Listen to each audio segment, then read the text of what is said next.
Hello and welcome to the part two of the episode.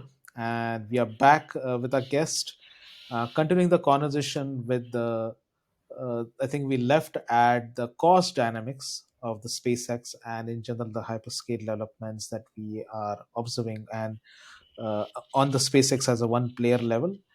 So now we'll be, I think, taking a deep dive more on a diverse topic. So Pierre, I think starting not with the SpaceX topic again, but in a more generalized manner, I would say. So can you briefly also provide us an outlook on the comparable pricing of proliferated warfighter space architecture satellites with the price targets of commercial mega constellations?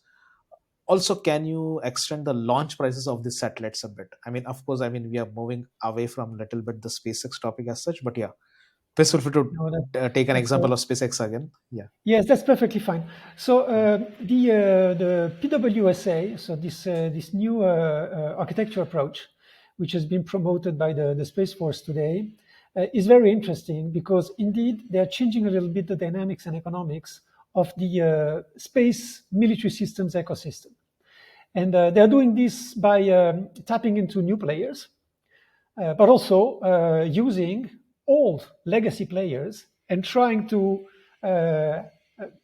push them to new boundaries.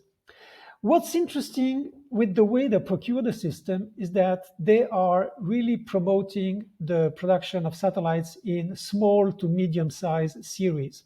So I was mentioning before that starting was a revolution with 7,000 satellites. With the PWSA, it's one order of magnitude less. Eventually, what we see is that there are ordered satellites currently in batches of 10 to 20. This is for the early orders, what they call the tranche zero, if I'm not wrong. And they will be moving after that with larger procurements, where satellites would be procured in batches of 50 to 100, depending on the use case. So they have the satellites for what they call the tracking layer. They have the satellites for what they call the communications layer. And interestingly, those satellites indeed seem to come out at a very low unit price compared to what were the previous procurement by the US Air Force, the Space Force lately. Because what we could see is that in a typical satellite that was procured by the US military in the past, if you look at the infrared systems, such as the SBIRS satellites, if you're looking at the wide field of view satellites, if you look at those kind of systems, you would routinely end up with very big satellites, a couple of tons, sometimes even more than 10 tons, very, very big satellites, which would come up at very high unit prices in the order of billions apiece. Eventually, you would boil down the satellite cost to more than $200,000 to $300,000 per kilo per satellite. That is the cost of the infrastructure, the satellite itself. I'm not talking about the launch yet. So this was a very big amount. If you look at the type of procurement that was made recently by the PWSA, you could see that those satellites are much smaller, and eventually they come out at a unit price per kilo in the order of $50,000 to $60,000. That's a bit more for the tracking layer and a bit less for the communications layer. But this is the range. So it's an order, almost one order of magnitude less. Actually, they divide the natural procurement cost by 5 to 6.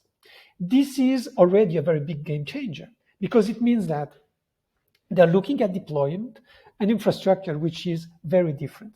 On the other hand, there is one factor which we're not looking because people would jump to the conclusion and say, oh my God, this is much less expensive. It's a revolution. Yes and no. Those satellites in LEO, I believe, will be smaller with less redundancies. That's also why they would be less expensive, meaning that the failure rate would be slightly higher. Probably not dramatic because it's a constellation. So when one goes out, maybe you can fill in the gap immediately with a few others which are already in orbit, which would not have been the case with a big keyhole satellite. You know, if one falls down, it takes a while before you can replenish. Also, they would have, I believe, shorter lifespan. So overall, you are not buying the same thing at $50,000, $60,000 per kilo as what you were buying at 200, 300, maybe even $500,000 per kilo. Not to say that this is not a drop-in replacement, but eventually this procurement system is changing the industrial world, because originally, when I started working in the space industry, you would visit companies. I mean, I visited an incalculable amount of white rooms in my career, and what you would see usually would be a very big satellite sitting in the middle of a white room, like a totem. And then technicians and engineers would come and add pieces, improve, then the satellite would be moved to a test, then back in the white room and add elements, etc. When you look today at the way the procurement would happen with the PWSA approach, you would really have batches of satellites produced either at once, either even in series on a moving um, process. So this is really changing the industry, and potentially this is what is driving down the costs. And the big question mark I have today is this cost level, which has been established with a firm fixed price type of contract, will this be able to generate a good profit margins with the companies which are producing those satellites? I am not sure. Again, when I say this, I'm not saying I think it will not. I say that I'm not sure, because this is a very big change. If you take a company like L3 Harris, which is very much invested in this PWSA program, clearly these guys come from an old school cost plus environment.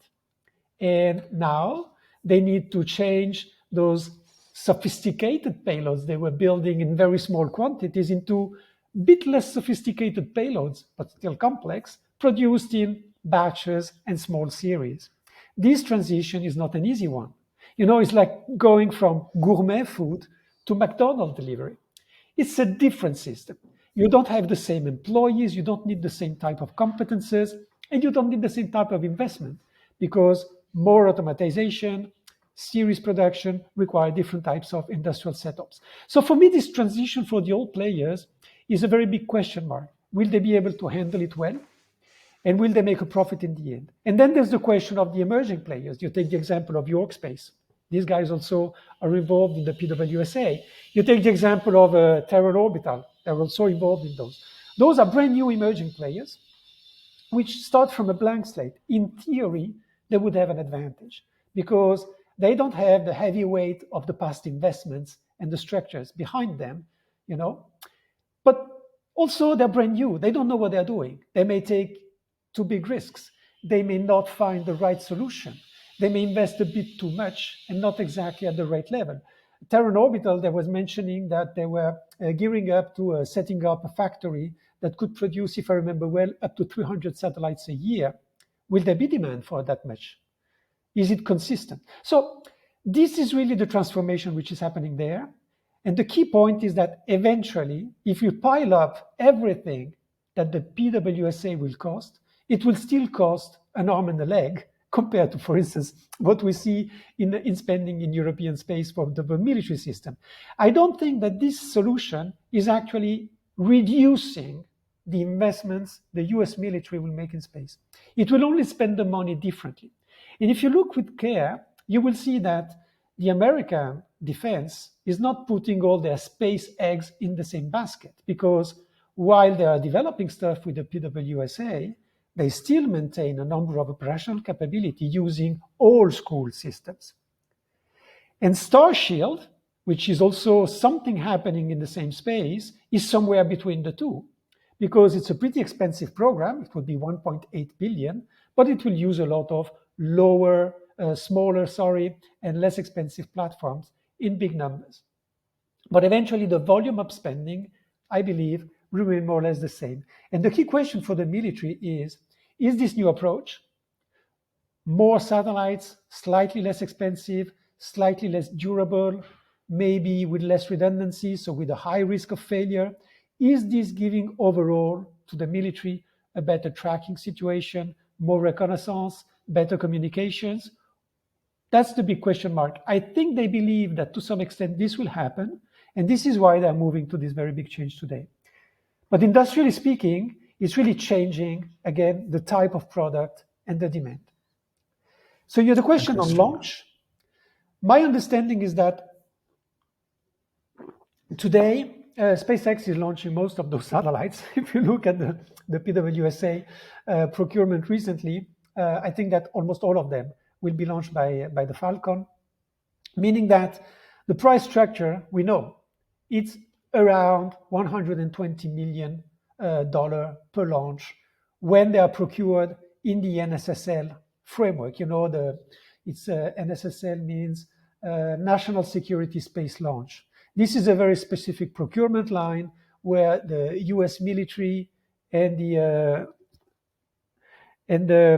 people in reconnaissance are actually buying launch services for their satellites. And in this context, they're not buying cheap. Clearly, what we could see from the NSSL procurement is that they're buying in the order of 100 to 120 million per launch. It's getting lower now that SpaceX is winning most of those bids, but it's still pretty expensive. The kind of developments that you mentioned, both in terms of PWCA and even the launch thing as well. So it does make sense going forward, thinking in this perspective as well.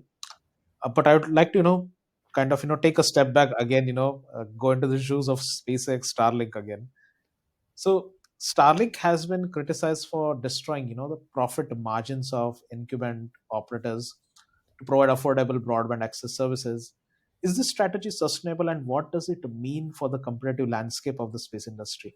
I'm especially coming from India. I see the SpaceX is entering the Indian market, which is very much price sensitive. No, I mean, if you are getting something for $100 in United States, you can easily get that thing possibly for even $5 or $10 in India, according to the Mhm. Indian, economy and all these things. Possibly, the quality can be even, of course, the same as well.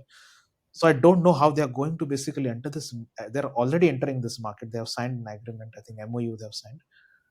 So yeah, this is a very decent development. But yeah, please take the example and let So us know. there's What a yeah, perspective. there's a double dimension in your question. So the first one is indeed we saw that Starlink has actually accelerated the difficulties of the legacy space satellite operators. So the ones Yes. operating in geo mostly, like SES, Eutelsat, Viasat, and the others. The fact is that those operators were already facing a bit of a crisis moment. We saw this as early as 2015, 2016, because this is where we saw a shift in demand for those operators. The historic broadcast segment, that was really the one that was driving most of the profit margins for these guys, because in broadcast, you charge by the bandwidth allocated to the customer, not to the user. In broadband, you charge to the bandwidth allocated to the user. So it's a very different thing. So when broadcast demand started dwindling, those satellite operators, they saw the potential to pivot towards broadband access, exactly the business where Starlink is.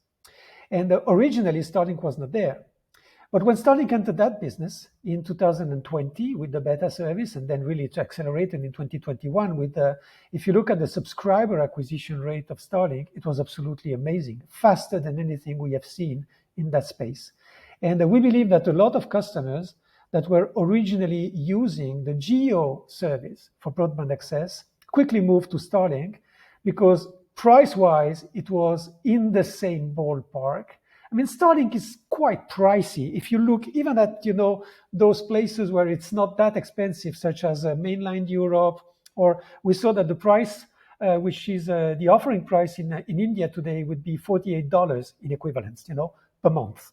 Of course, it's in rupees, but in exchange rate, it would be $48 a month, which is much less than what the Americans are paying. But still in that specific cost range, it was more or less competitive with the geo offering, but obviously the quality of experience for the customer was much better due to the absence of data cap, due to the very solid download rates, because it's much easier, to get this communication going well with the LEO satellite than it is with the GEO one. And then, of course, the latency, or rather the very low latency offered by LEO, was definitely an advantage for Starlink. So what we saw is that those players in the geostationary space, they were put on the side and they were losing this big business of opportunity that Starlink was capturing instead. And we saw that in recent years, those operators have seen their profit margins reduced. They have faced a capital problem, debt problem, and they all have superseded a number of investments. On top of that, they also had a few difficulties. There were major failures happening with their recent deployments in orbit, including for those very high power satellites. So that's another issue. It's beyond their control. But overall, we see that those legacy players have been displaced by Starlink in a very significant way. And so, of course, they have to review a little bit their market expectations. We saw Eutelsat enter the LEO domain by acquiring OneWeb, which was a very expensive acquisition. And I am not sure that this will generate any significant profit for the company.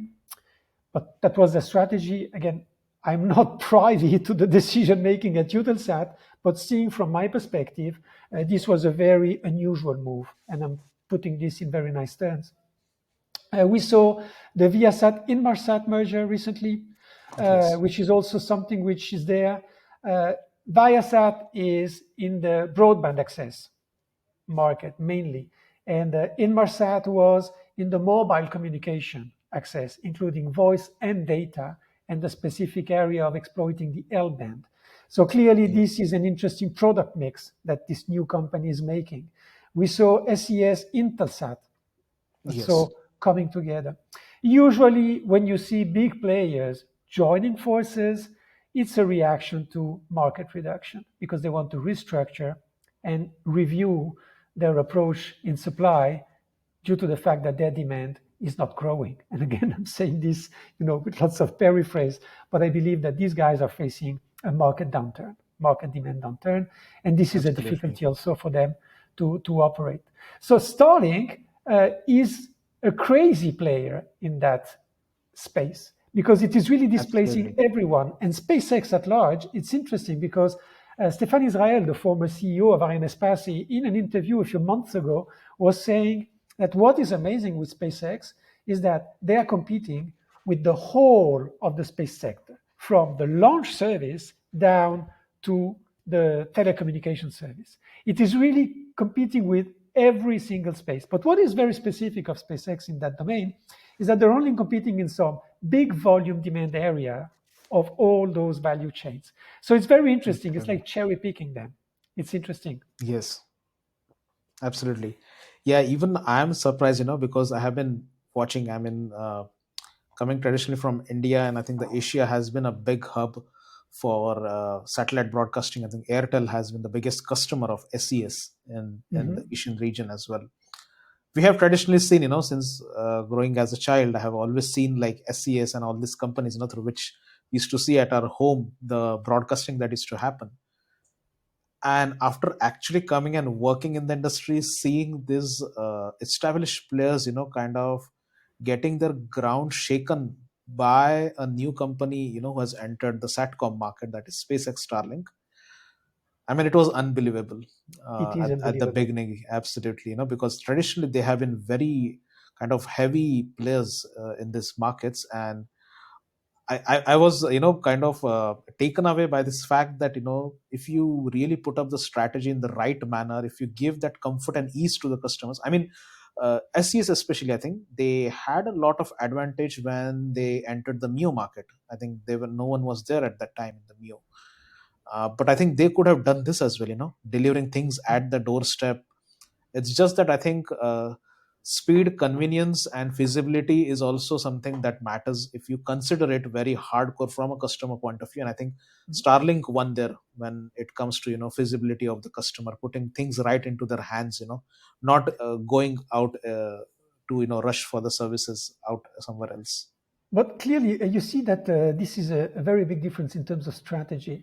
Yes. When you look at the OneWeb offering, so OneWeb, Yeah. the idea originally was with Greg Weiler. They focused on making the infrastructure available in order to provide the service. And then they were counting on a number of external players in the game to develop the right terminals and tools for the customer to actually access the service. And so it was definitely not an integrated system. And Today, I have the impression that this low level availability of the OneWeb terminals is one of the reasons why people are not actually using that service more. I'm not very much an expert of that specific market, but clearly we Yes. haven't seen in the Eutelsat financial statements major revenues coming up from the OneWeb operations. And clearly this is a strong indicator that there was not sufficient customer take up. How much of the terminal situation is responsible of that? I wouldn't be able to know, but I'm asking a question. It would be interesting Yes. to know if this is a question of terminal price and availability, or is this a question Yes. of pricing and availability of the service itself? With Starlink, the question is not even there because they provide the service, they provide the terminal, they provide the pricing and everything Yes. else.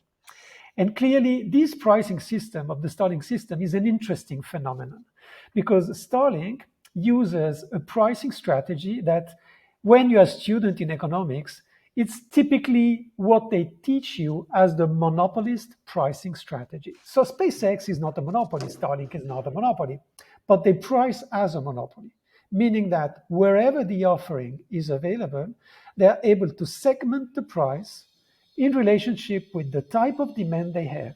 So in the US, they have most of their demand.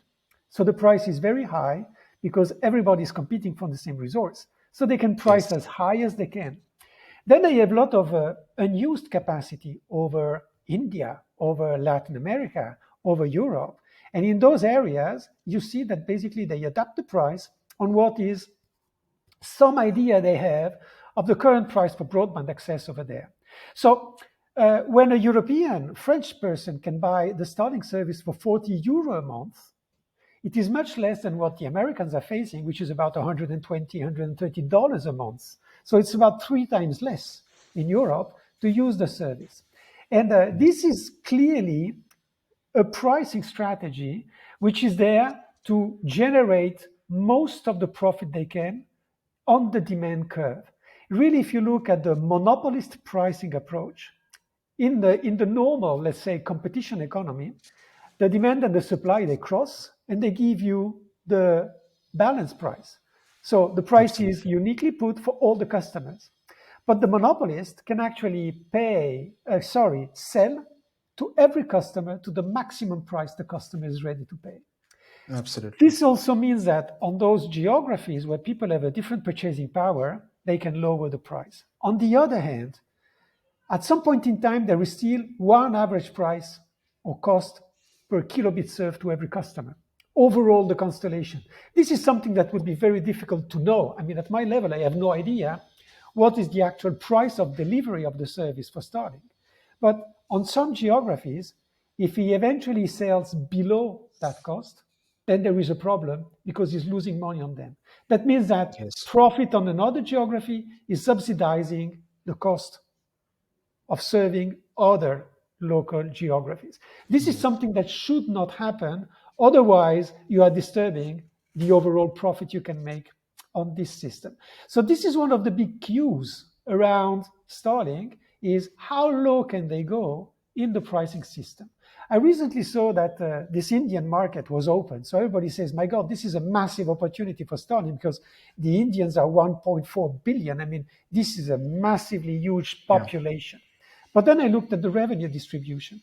I saw that the 3% richer Indian households, they make $35,000 a year. That's the 3%. That means that 97% of the population can definitely not afford Starlink. Absolutely. And then you need to look at what is the spread. So those 3% is still a lot. It's about 40 million people, let's say. That's a lot of people, you would say. But where are they living? Bombay, New Delhi, those guys don't need Starlink at all. They wouldn't even be able Yes. to buy it because, we see what has happened in London, where at some point Starlink was available and it's saturated in just a few days. So now if you're in Yes. the London area, you cannot get a Starlink subscription because it's already saturated.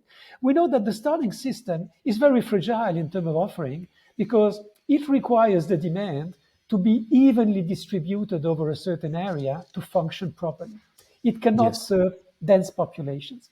So in India, a lot of the population is rural. It's one of Yes. those areas in the world where you don't have so many people living in cities. It's even more rural than Africa. So it's an interesting case point.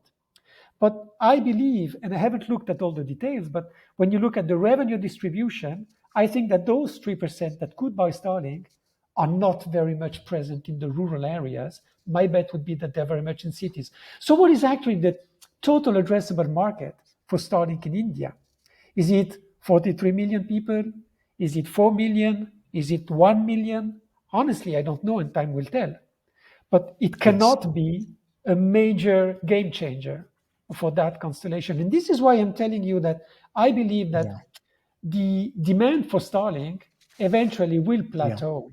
It will not be hundreds of millions of humans that will connect to the Starlink because the way humans are distributed over the globe is not compatible with the way a LEO broadband system operates unless you deploy so incredibly massive amounts in orbit that you can able to make a lot of broadband available over very small areas, but then you are wasting it all on those areas where you don't have customers. It doesn't make sense. So this is why Absolutely. I'm saying this system has its own limitations, but it has displaced today the geo operators because Yeah. historically they were targeting the same market. These Absolutely. people which are located in those hard to reach areas and would still need to have a broadband internet access. And there's quite a few of them, but 200 million, I don't think so. Absolutely. I agree with you on this fact, So I think, yeah, things are still uncertain, but we'll see how the Indian market move of SpaceX evolves in the future. So yeah, I think we are reaching the final part of this episode. So, final two questions actually, Pierre. I think this will be, I think, kind of touching up the summary part of what we have discussed as well, and your personal opinion as well. So the first question is, what are your thoughts on regulating the launches, especially considering the fact that SpaceX introduces Starship routine operations? It may become the number one polluting company in the world, as you mentioned that if the thousands of launches start, there may be a time that the pollution level might increase. So, what are your thoughts about that? After this, I'll ask the final question. Yes, we have seen that it was easier to regulate markets with regard to environmental constraints and pollution and what we call, generally speaking, in economics, those negative externalities. Yes. The more the market is local, the easier it is to regulate. I take two examples, which I think are very striking that point. One is the example of trains. Today, trains are a much more environmentally efficient way to travel around places. Of course, if there's ground. and But trains can be regulated because they really have national paths. So whatever is happening in France can be regulated in France. In Germany, it can be regulated in Germany. And then all those international relations, they happen between countries. When you look at the way we have regulated the aeronautics, it's different. For instance, airplane kerosene is not taxed anywhere in the world. So basically, this is one of the few carbon propellants for which there is no tax, because if we taxed French kerosene, so in French airports, you would fill up your plane and then you would have to pay a tax on the kerosene, then the planes would not fly to France anymore. Also, the ones that would be fueling in Qatar, they would have a price advantage over the French one. So global competition between airlines creates a situation where most of the market must be deregulated because local regulation stifles your own players against the ones who make the choice of less regulation. So this clearly creates a very special situation in airline traffic. Similarly, you take the example of cars. Cars which are sold in France, Germany, UK, and the US, they don't have the same regulation. For instance, the Cybertruck can be sold in the USA, but then it cannot be Yes. sold in the UK because of the profile of the car, which is considered dangerous on terms. So you can regulate things which have an impact on the market and eventually may not stifle your own local production because local British car production is not endangered by the Cybertruck or whatever. In space, we have two very special use cases which are actually conflicting one with the other. As I said at the beginning, most of the demand for launch is domestically controlled, meaning that the Chinese customers, they buy Chinese launchers, the European customers, whenever they can, they buy European launchers, and similarly in the USA, in India, etc. Which means that this gives a lot of room to local regulation. And indeed, if you look at what we are doing in Kourou, for instance, with the French launch site, this launch site is now moving towards a lot of environmental friendly transitions, notably for the production of liquid oxygen, which is now made with more consistent production ways, which are cleaner.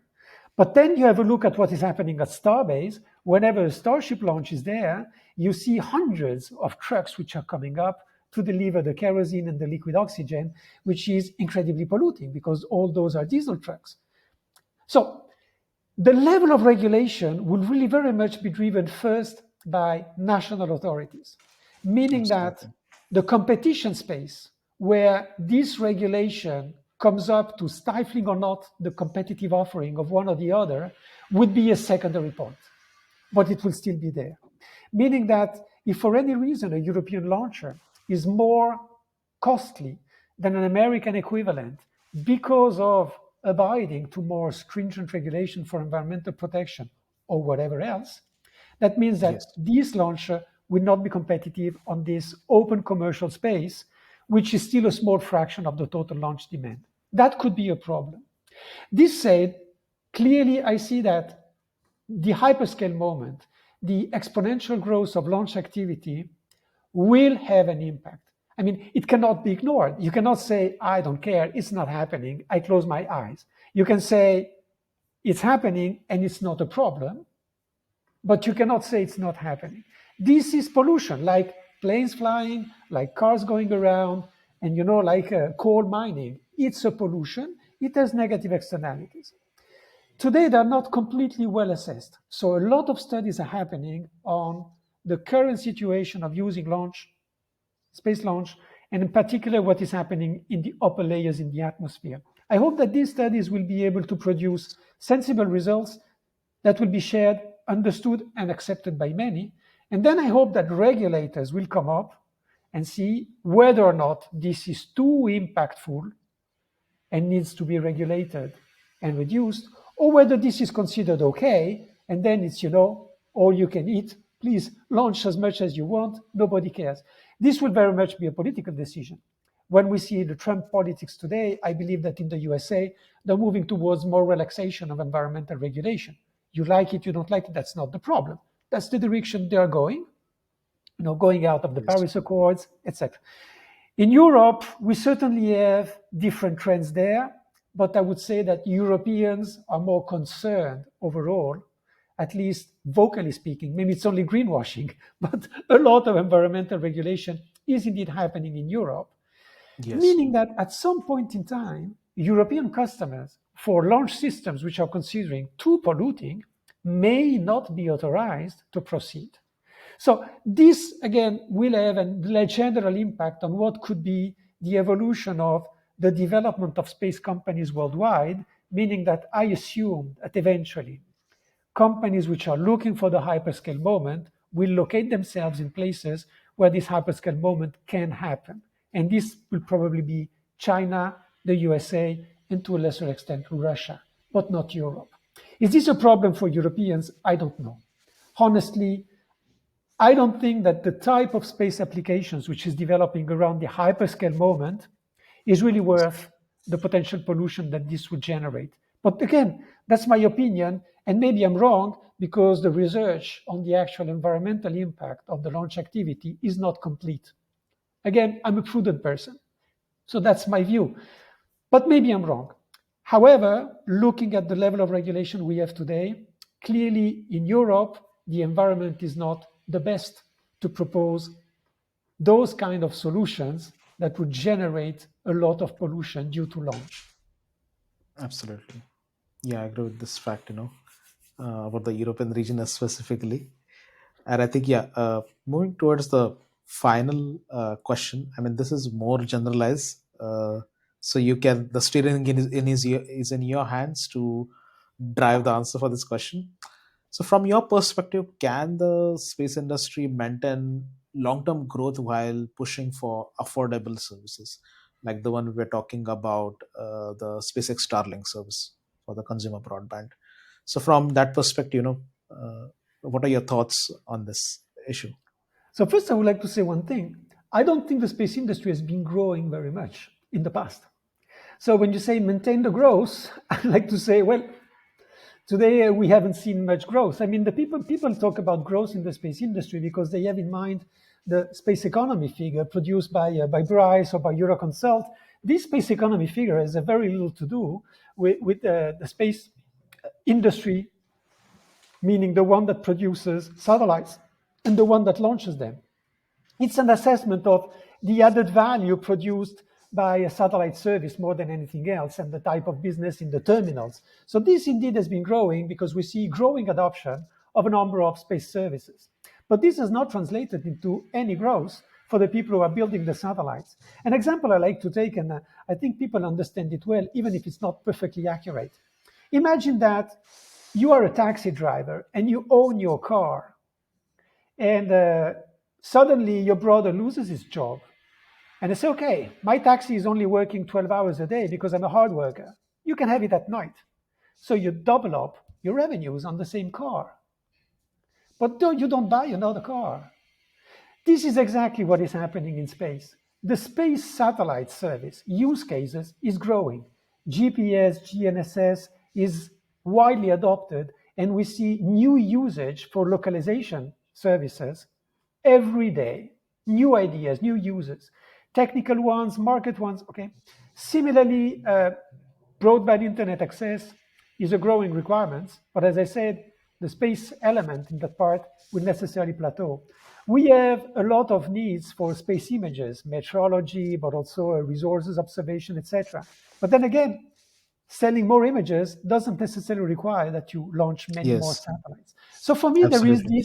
this continuity between the growing usage of space-related services and applications, which is something which is undoubtedly happening. But at the same time, we see that, Starlink aside, the growth of space systems put in orbit is not really happening.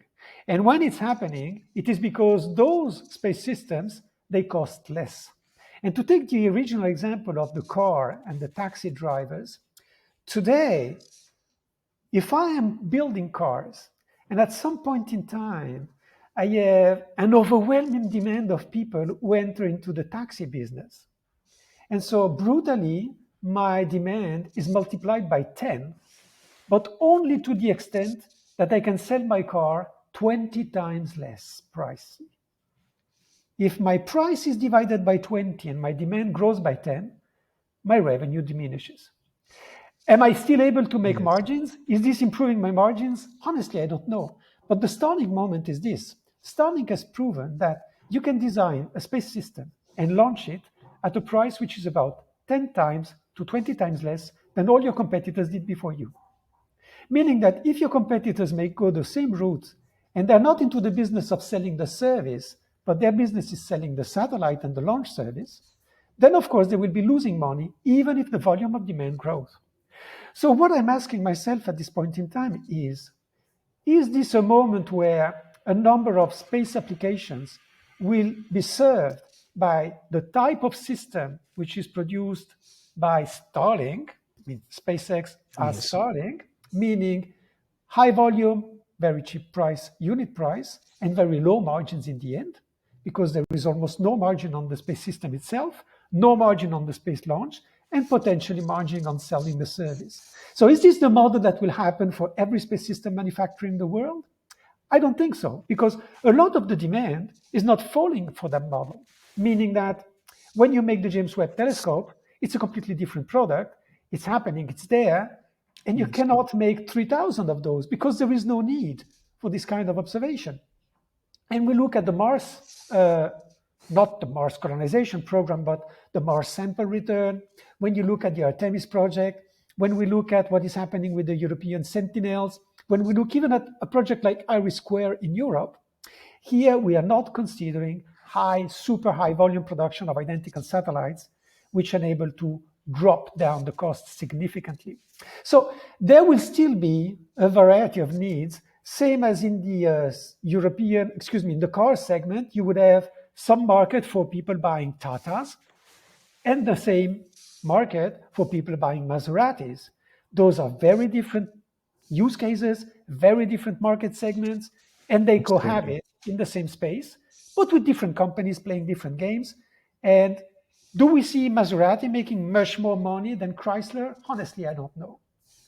Those spaces coexist. Some companies make the bet that they would make high value products and don't sell a lot of them, and then maybe they make not much margin over a very high price and still make it at the end of the year. Other, like SpaceX or Amazon with Kuiper, or maybe MDA with Telesat, they make the bet that they can produce hundreds and maybe thousands of satellites, achieve super low cost, and then make a revenue on the service.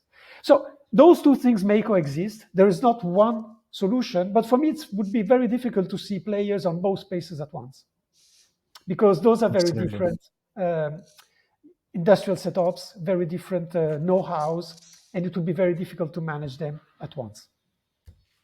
Absolutely. I think that's an excellent example. I think you provided deep down from the consumer market, because in a lot of people from the non-space background also listen to this podcast, or trying to possibly enter this industry, either on the government level or the private level. They will be able to relate to this example quite a lot, actually. I would like to Uh, make one comment also on this because yes. I was looking with very with high interest in the proposal by ASD Space Mobile. You know, these guys which Yes. are building those very Yes. large satellites. What I Yes. found very interesting in that model is that the approach that they present is that they're making a number of standard modules. And those modules they use to achieve potentially economies of scale in production.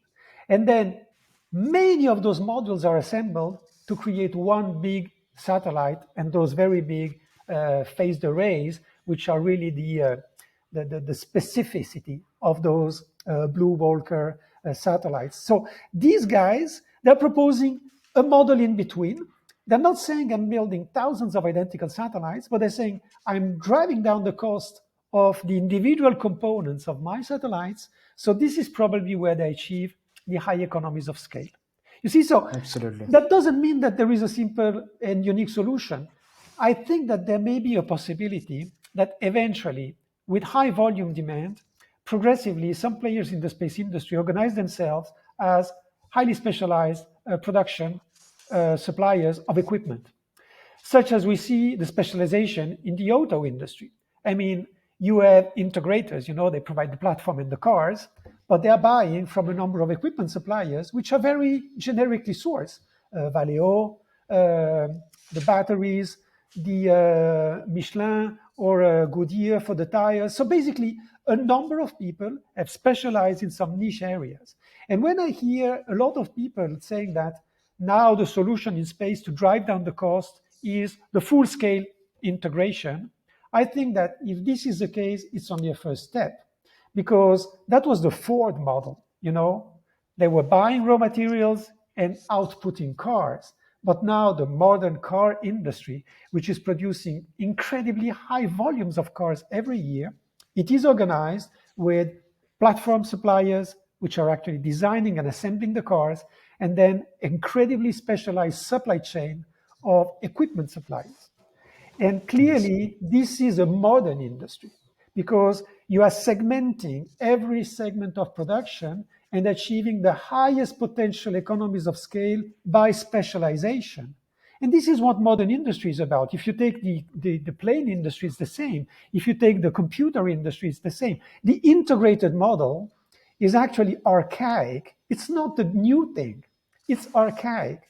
In space, it has changed a lot of things with SpaceX. But I don't think that Yes. this is a long-term modern solution for the for the space industry at large. You see, so also because this is something we hear a lot, and Yes. I don't think if you look at industrial history that it makes any sense to talk about a modern industry fully vertically integrated for the production of a complex product. Absolutely. Yeah, I think completely agree with your the opinion and the fact that you mentioned over here. I think ASD Space Mobile is also an interesting case.